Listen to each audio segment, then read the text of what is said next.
Oh God. When you're too excited for cake. What's up nerds? I'm back with another baking video, and today is inspired by one of my personal favorite characters, Celena Sardothien. In the first book, Throne of Glass, she's talking to Dorian about how chocolate cake is a need and not a want, and who can blame her? So I figured we'd make a chocolate cake worthy of Adderwood's assassin. As you can see, I already pre-baked 2 cakes yesterday, so I'll catch you up to speed on how I did that, and then we'll go ahead and get started.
Alright, so these have parchment paper on the bottom, so I'm just going to go ahead. Alright, I'm going to go ahead and take a cake knife and just cut around the sides here to make it fall out easier. Maybe. We hope.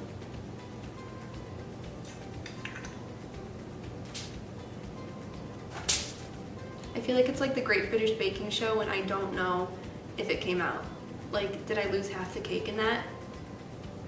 Oh, thank Athena. Okay. We're good. We're gonna peel the little parchment paper off the bottom. Really gently, but with vigor. Like that. Alright, we'll put this guy back over. And we'll repeat the same steps on the other cake. This recipe is from Bon Appetit. And they do have an easier cake recipe, but I figured Celena would probably want something a little bit fancier, especially if she's in Ripple. So we're going a little bit on the fancier route. If I can get the cake out. All right. Carefully, but with vigor. Great. Okay. The next step is going to be to level the cake. So we want to take the top dome off and then also cut it in half so we have multiple layers within our cake. I have a cake leveler because I'm terrible at using a knife to evenly cut through the layer. Like, as bad as Sam Cortland is at staying alive too soon. So I'm going to go ahead and level these cakes.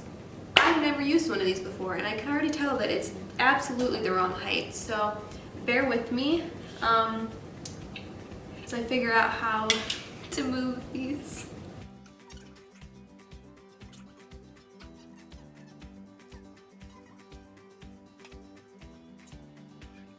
So when you level this, you're actually going to want to keep any of the scraps that you accumulate because we're going to use it to crumble up and then add to the sides of the cake once we're actually in the process of assembling it.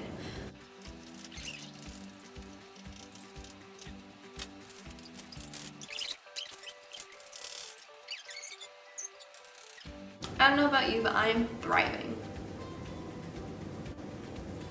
Alright, so now that we got the domed part off, we're going to go ahead and cut this in half. I've actually never tried this cake, so I think I'm going to try this craft and make sure that it's something I actually want to feed people.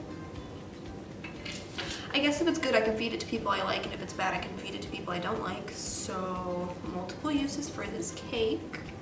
So then we're just going to cut the cake in half. Again, you can just use a knife for this, but I suck.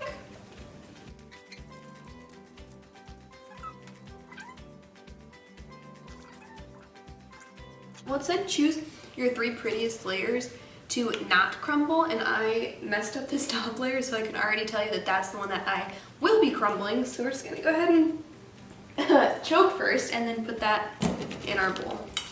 We're done with the leveler now, no, we're done with the leveler for now. I also didn't want to bore you guys showing you step by step by step how I made this pudding, so I made it ahead yesterday too. Here's how you do that.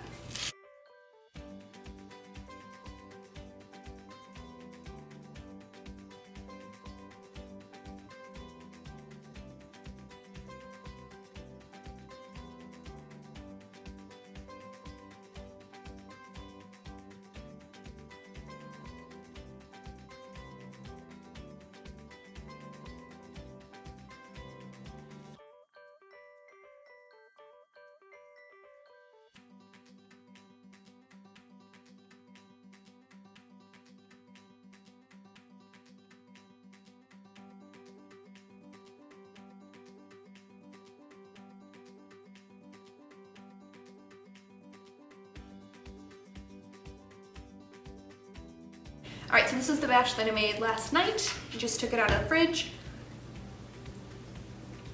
It looks really solid. I'm gonna stir it up.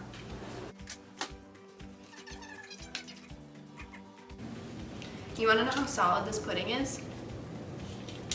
That's my spoon. I just bent my spoon.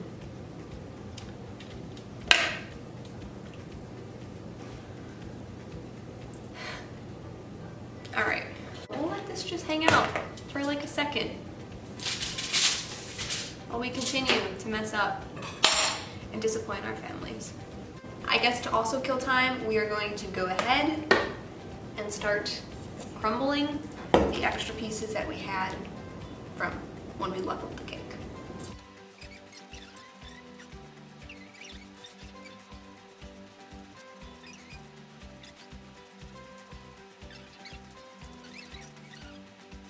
Recheck on the state of this pudding with a stronger spoon. Alright, once you deem your pudding-ish mixture to be spreadable, you're gonna spread it. Because we're only doing 3 layers and the top layer gets a layer of frosting, you really only need half on each layer, so you can just kind of, eyeball half. And just go ahead and add half your pudding mixture onto this layer of the cake.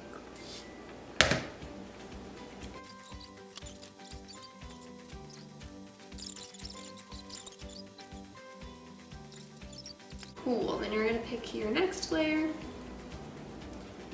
Go ahead and do the same thing. I don't know which layer I want to use. I think I'm going to use this one. Ta-da!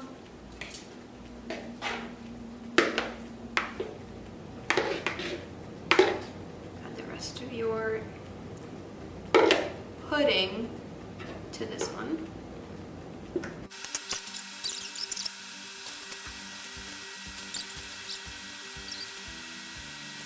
Once you feel like you've done, B-level work, you can go ahead and just add your 3rd layer, because who's really going to be looking at the inside of your cake, Oh, Christy, it's really cool that you saved at least one thing to show us how to make. You're wrong. I also made the frosting ahead of time. Here's how you do that.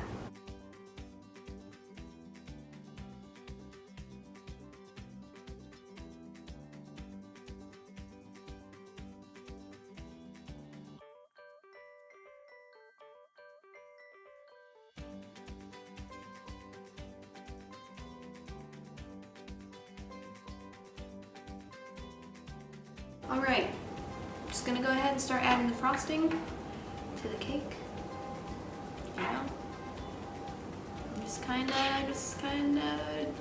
Just do it, Just toss the cake.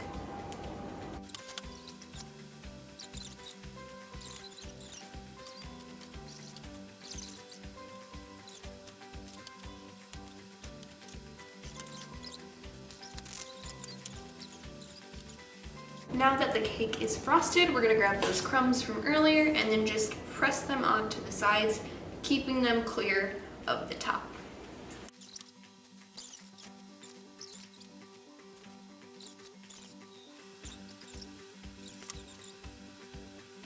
Alright, Molly's gonna go ahead and try her version of a Rip Told chocolate cake. Oh yeah, you gonna get a little licking? Okay. She says, it's a little chewy, but boy is it worth it. Alright, and then once you clean up your counter and your life a little bit, you get left with this.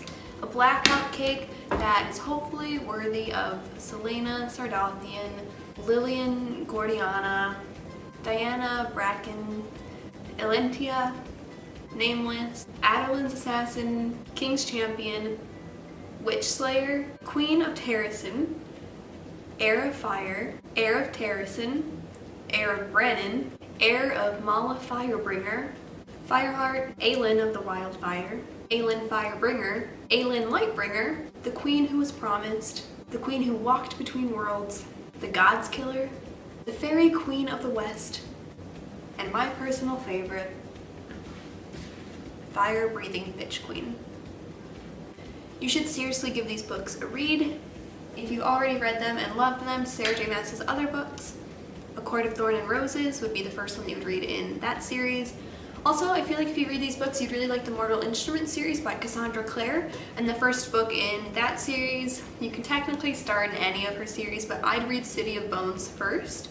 If you liked these books, I would also recommend listening to a great playlist that I found. I did not create it, but I'll leave a link in the description for you. And if you like these books, I recommend watching pretty much anything in the fantasy genre. We've got City of Bones, The Lord of Rings, and even The Witcher, which is now on Netflix, which that sounds like an ad, but it's not. I just really like it.